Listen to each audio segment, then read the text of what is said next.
Forget frequently asked questions. Common sense, common knowledge, or Google. How about advice from a real genius? 95% of people in any profession are good enough to be qualified and licensed. 5% go above and beyond. They become very good at what they do, but only 0.1% are real geniuses. Richard Jacobs has made it his life's mission to find them for you. He hunts down and interviews geniuses in every field: sleep science, cancer, stem cells, ketogenic diets, and more. Here come the geniuses. This is the Finding Genius Podcast with Richard Jacobs.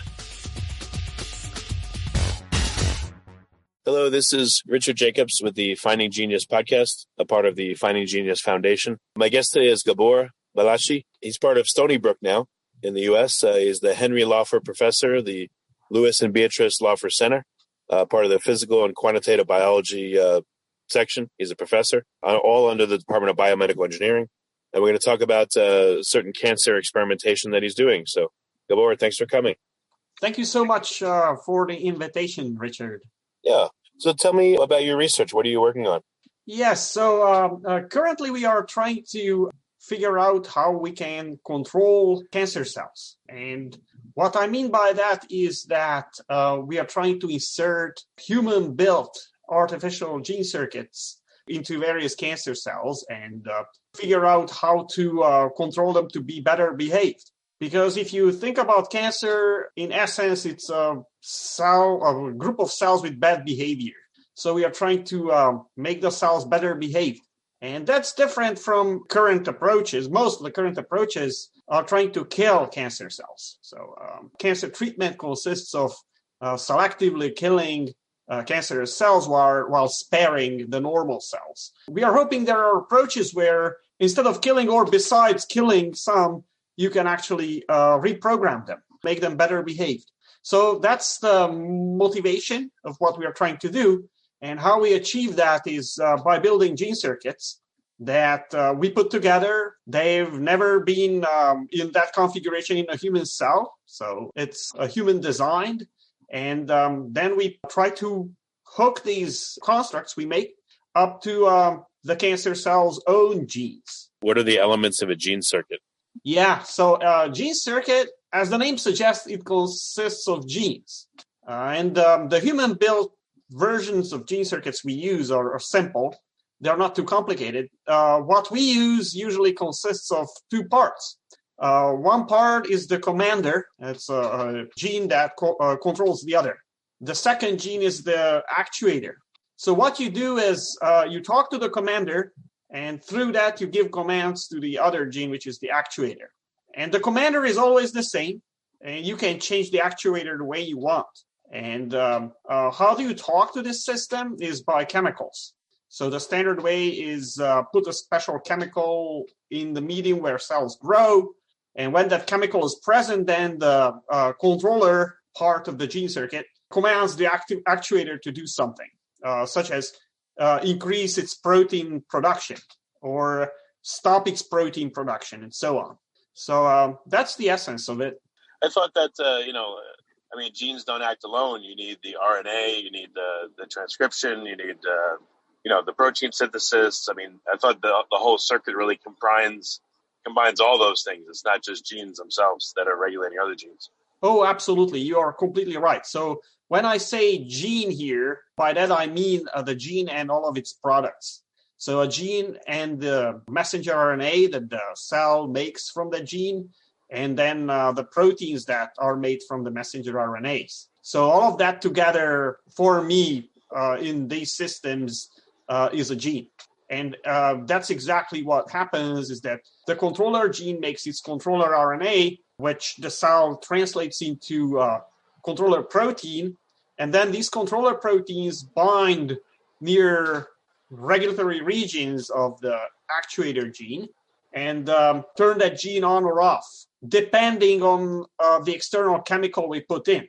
So the role of the external chemicals is to remove or drive the controller gene to the actuator gene's promoter or control region. Well, what do you attempt? Are you packaging something in like a lipid vesicle?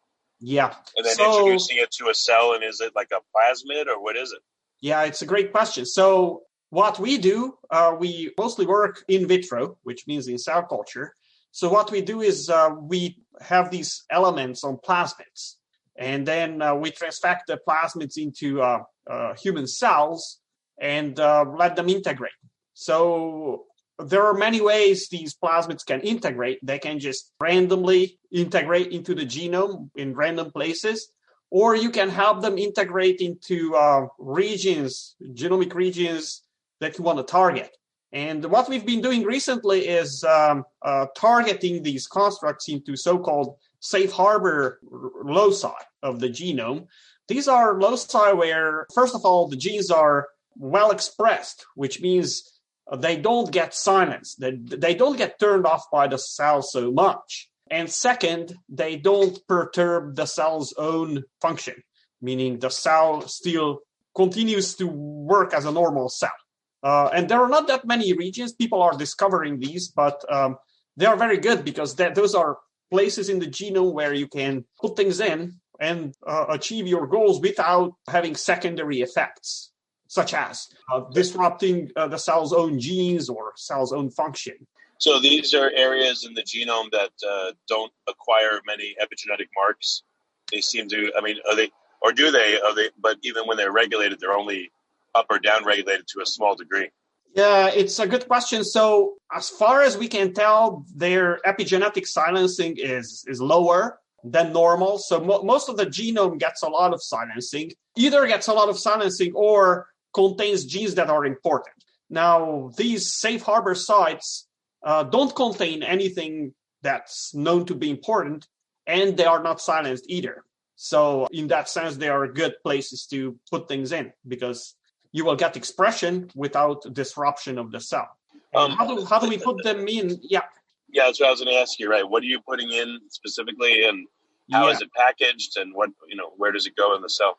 Exactly. So what we do is use the CRISPR-Cas system, which is pretty widely known these days.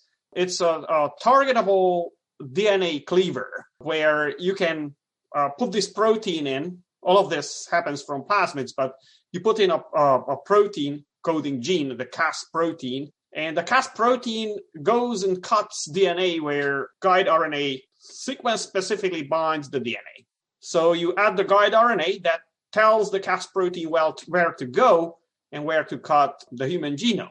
Now, if you target the guide RNA to the safe harbor loci, then the genome gets cut there. And then if you provide a repair template, we call it, that's our gene circuit, that's our construct, flanked by regions that are complementary to the break. Then the cell treats that as an option for repair, and with some chance, it inserts our construct with the intention to repair itself. So some fraction of these constructs end up in the safe harbor locus where we want it to be, and then we apply selection, meaning we have some drug resistance gene in these constructs, and then we grow these cells into corresponding drugs, and only the cells that got this integration grow out. So it's actually a more complicated procedure, but that's the essence of it. That's kind of scary, though. I mean, from what I understand, there's in a way, a gene is a flexible concept. If you have a string of base pairs, it can be read in its entirety, or half of it could be read, and another piece of, or another stretch of nucleotides can be read, and those assembled and called a different gene. So, I mean, by you inserting something, I don't know, I would think that would have a lot of cascading effects, whereby that area, when it's transcribed, if there's something now, I guess, quote unquote, in the middle of it, how would that affect the expression of those genes, and then genes that only comprise part of that area that have overlaps in other areas? Before we continue, I've been personally funding the Finding Genius podcast for 4.5 years now, which has led to 2,700 plus interviews of clinicians, researchers, scientists, CEOs, and other amazing people who are working to advance science and improve our lives and our world. Even though this podcast gets 100,000 plus downloads a month, we need your help to reach hundreds of thousands more worldwide. Please visit findinggeniuspodcast.com and click on Support Us. We have 3 levels of membership from $10 to $49 a month, including perks such as the ability to see ahead in our interview calendar and ask questions of upcoming guests, transcripts of podcasts you're interested in, the ability to request specific topics or guests, and more. Visit findinggeniuspodcast.com and click support us today. Now back to the show. That's an excellent question. So that's the advantage of the safe harbor loci, that as far as we know, if you insert things there, they don't perturb nearby genes. So normally what exactly, as you were saying, you would be disruptive, either of the coding sequence of normal genes or their regulatory regions. Now, the safe harbor sites, as far as we know, they have minimal disruptive effects on the cell's native genes. So why are we using, for example, the one we are using is called the AAVS1 site. It's the adeno-associated virus integration site. So even this virus tends to integrate there, some versions of that virus. And do you think these insertions are going to be heritable? Yes. You think? I mean, you'll do them in one cell type, let's say skin or blood or whatever, but will they affect other cells, and what if they enter the germline and then become heritable? Yeah, great question. So currently, because we are still very early with this, we are only working in vitro. So all the cells we work on, they grow in flasks, and they don't have any relevance to a living human person. So in the future, when this will end up becoming something, then that's going to be something important to worry about. How do you target these systems to a specific tissue type and so on? When it gets there, which is probably not within the next few years, that's when you need to have tissue-specific delivery. And people work on this. This is actually a growing field, the field of gene therapy. And it turns out that it's exactly these AAV viruses, the ones I mentioned, they can integrate into this AAVS1 site. You can make them cell type specific or tissue specific. And then you can ensure that your constructs are only taken up by the cell type you want. Moreover, you can use tissue specific promoters, which ensure that the system you build is only expressed in that tissue type. So you can build in multiple safety levels when it gets to applications. And I'm encouraged by the fact that current gene therapy is advancing in this direction, because what is gene therapy? It's repairing a broken gene. So let's say you inherit a mutation in some metabolic enzyme that's causing very severe effects. So you put in the correct enzyme coding sequence, and that's it. This is being improved, but the essence of gene therapy is just putting in one gene. What we do is the advanced version of that, where instead of just putting a gene in, you put in a control system where you maintain control of the inserted system. So even after, let's say, it gets inserted, you can still turn it on and off by adding chemicals from the outside. So that's... This sounds crazy, too, because even if you insert it successfully and don't disturb the normal gene function and expression, how do you know how this will be expressed? What if, will it just be... If you put in, a 500 or let's say, just say 100 base pair section, it gets inserted. How do you know it'll be read that way and it'll be utilized in that way and not utilized in other ways and have, side effects? Yeah, that's why we are doing the in vitro work. So the in vitro work will hopefully reveal problems if they exist. So currently we are trying to expand over many cell lines. So even though we work in vitro, we are trying to target this into multiple breast cell lines and human embryonic kidney cells and so on. So based on our experience, it's not misfunctioning. So the only way it misfunctions is that it doesn't express. And we are finding ways to get around that. But we haven't seen really problems with partial transcription. The components we put in, they don't have introns. So it's a full coding sequence which gets transcribed and then translated as one. So we don't have that issue. If you like this podcast, please click the link in the description to subscribe and review us on iTunes. Yeah, have you seen that these inserts become subject to epigenetic marks? Yeah, exactly. So that's our current problem. We do see some silencing. And even though the safe harbor sites should be protected from that, silencing still happens. And it's a very interesting phenomenon that we don't quite understand. It turns out that within clones, so these are cells originating from a common ancestor, it seems like some of these clones are more prone to silencing than others. And currently what we do is we just select the clones that don't have silencing.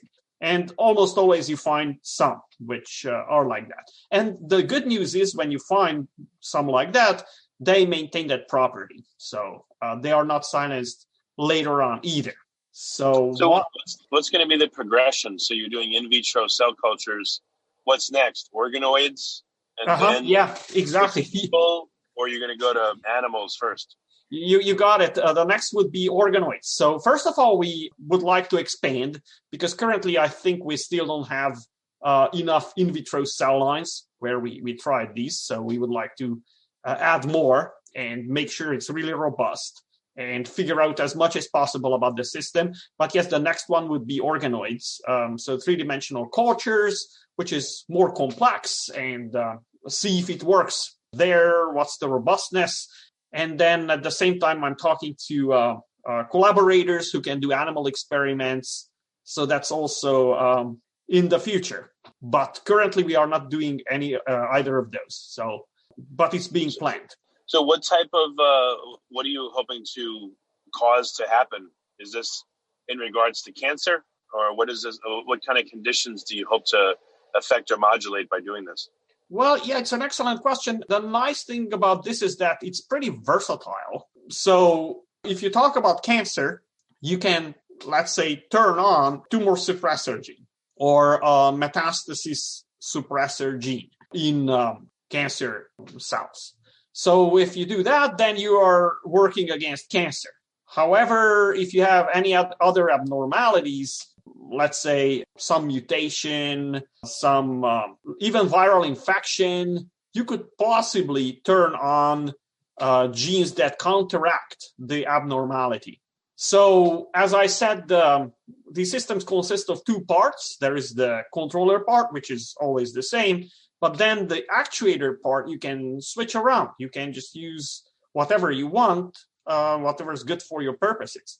Yeah. So if you want to counteract cancer, you choose a tumor suppressor gene. If you want to counteract viral mutation, you probably choose some interferon encoding gene or innate immunity. Okay. Well, I mean, what are your initial targets? I'm sure you have to have some in mind that are the most important to you. What are they? Yeah. Yes, exactly. So currently we are focusing on breast cancer. It turns out that breast cancer has subtypes. Not all breast cancers are the same. And, people discuss how many subtypes there are, but definitely there is one subtype that's a problem. It's called the triple negative subtype. And it's called like that because it's lacking three markers: the estrogen receptor, the progesterone receptor, and the HER2 protein. So it doesn't have high levels of these, and that's usually coming with a very bad prognosis. So these types of cancers are invasive. They have a very poor survival associated with them. And why? Because they tend to metastasize. So a big problem is metastasis with cells like that. And we are trying to figure out what causes that. Because one problem in cancer is abnormal growth, but the other problem is abnormal movement or departure from the primary site. And most death, as we know, currently occurs because of metastasis. So if we could figure out ways to control that, that would be nice. What do you think governs the how does a metastasis start? Do you know? Yeah. I mean, I know no one knows for sure, but how do you think they start? How do you think they progress and grow? So it's a multi-step process, but that's exactly what we are focusing on to control. Metastasis starts by cells detaching from epithelia. So epithelia are these layers that cover many of our organs. Tubular organs, our gut, and so on. If some genes get expressed that shouldn't be expressed there, then cells can detach from these epithelia. And first, they just stay local. They form local tumors. But eventually, they start moving and digesting the surroundings of epithelia and eventually enter the bloodstream. So they don't stay, they actually make their path into the bloodstream. And all of this, first of all, detachment, then digestion of the surroundings involves genes, or genes being upregulated, meaning proteins being abnormally high. And if, on the other hand, there are other proteins that suppress those bad genes. So I'm thinking of controlling those genes that suppress the bad players. And that's why we are using these gene circuits to upregulate these suppressors in a controlled manner. And we know these players, we know which ones are causing detachment, migration, and which ones suppress them. So we are trying to actually play with both sides. What role do you see that extracellular vesicles play in metastasis formation? I mean, from what I understand, they may play the early role in niche construction and change the gene regulation of the cells where the metastasis is going to form, maybe to signal for the cells that slough off of a tumor to accumulate there preferentially and not in other spots. So, yeah, totally. Are you looking at that as well? No, I'm not. But that's a very interesting question that's at the frontier of this field. I think that's a relatively recent development that this was noticed, that cells can be reprogrammed this way. And we are not focusing on that, but that mechanism actually can make the unwanted badness of cells propagate. When you work on your cells in vitro and you successfully insert, these genes, are you looking at the EVs or the extracellular vesicles that these cells then put out? Because maybe now this gene is showing up in the cargo, associated RNA, or again, DNA itself that's showing up in the EV cargo and going out and could affect other cells. Yeah, we had some foray into that, although we were even mixing cells that contain our gene circuits with those that don't, and try to see if there is propagation through extracellular vesicles. However, most recently we don't do that because we are trying to understand one thing at a time. And I think our first goal now is to understand what happens in cells where every cell carries the same gene circuit. So propagation of badness is not playing a major role that way because all cells have the same controlled up or down regulation.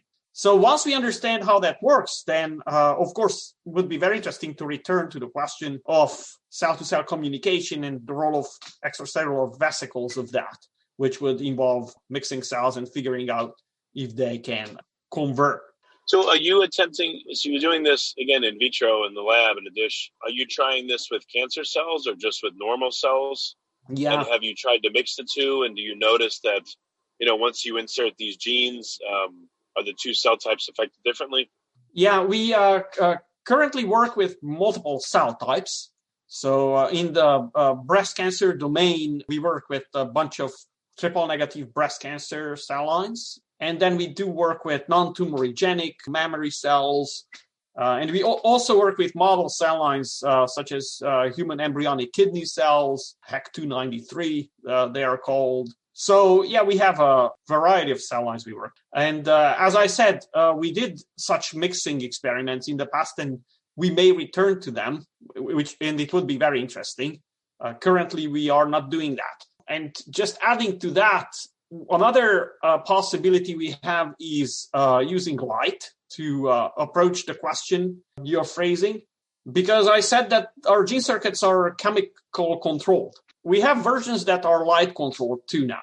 So what that means is that with light, you can pick a cell in a culture, illuminate it, and turn, let's say, an oncogene or a metastasis activator on in a group of cells or one cell, and see if the neighborhood response picks up that phenotype. So this is possible, and it's pretty much where we are heading. It's one direction, but currently we are not performing those exact experiments.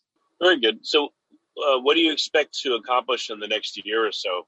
How far along in terms of models are you going to be? Do you think you'll be ready for organoids, or there's going to be years before you get to there, or what's next in the next year or so?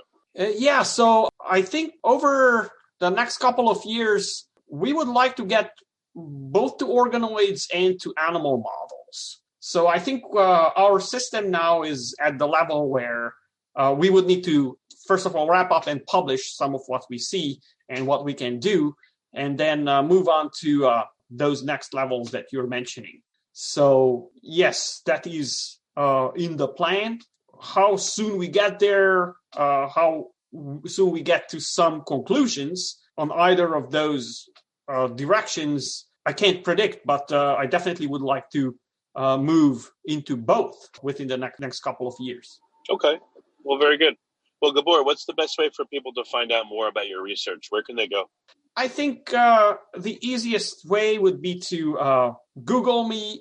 My name is not very common, so if they type in my first name, last name, maybe Stony Brook, I pop up very easily. And also, I'm happy to answer questions. I'm happy to talk about this. It's obviously exciting to me. And besides, trying to gain control and do maybe advanced gene therapy, some of these things we are building are also good research tools, which means they can be used to study cells. Because basically, what do you do if you don't know something?